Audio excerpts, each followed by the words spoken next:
नीलकंठेश्वर महादेव की जय, भारत माता की जय, हिंदुस्तान की जय, हिंदुस्तान की जय, हिंदुस्तान की जय, सनातन धर्म की जय, सनातन धर्म की जय, सनातन धर्म की जय।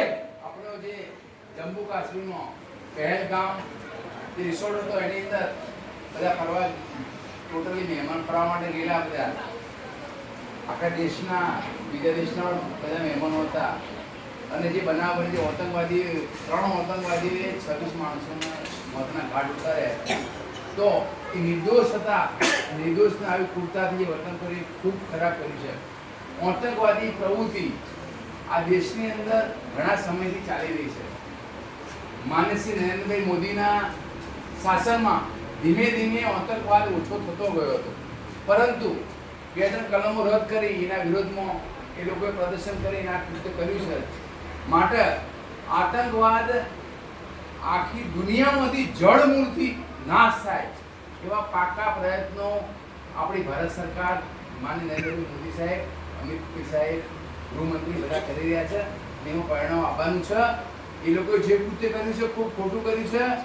એમનો અંત આપવાનો આજનો અંત 23 લોકોનો જે અંત લાયા છે એ એમનો અંત આપવાનો સમય આવી ગયો છે, સમય પાકી ગયો છે। એના માટેનું બધું સરકારનું પ્લાનિંગ કરી રહી છે। અપકૃત્ય કર્યું છે એટલે પરમાત્મા પણ માફ નહીં કરવાનું છે। ખરેખર મોદી સાહેબને આપણે એવી પ્રાર્થના કરીએ કે ટોટલ જે 26 આત્માઓનો જે ભોગ લીધો છે એ આત્માઓ એમને મદદ કરે, પ્રેરણા આપે અને આ જે બીજું આ 26 જે ટોટલી મૃત્યુ પામ્યા છે જે ટોટલી મુસાફરો, તો એમને પણ આત્માને સદગતિ મળે અને એ પણ આત્મા જો આગળ વાસ કરે પરમાત્મા સદગતિ આપે એવી આપણે પ્રાર્થના કરીએ છીએ। બીજું આ બધા સમય કાઢી અમારો એક ટૂંકો જ મેસેજ હતો કે મને મેસેજ તો 10 વાગે કર્યો, હું એ રિસેપ્શનમાં હતો 2 વાગે મેસેજ વાંચ્યો તો રિપીટ કરીને મેસેજ છોડ્યો અમે, અને આપ જે ટાઈમ કાઢીને આપ્યા એ બદલ હું બધાને વંદન કરું છું, અભિનંદન કરું છું। બરાબર।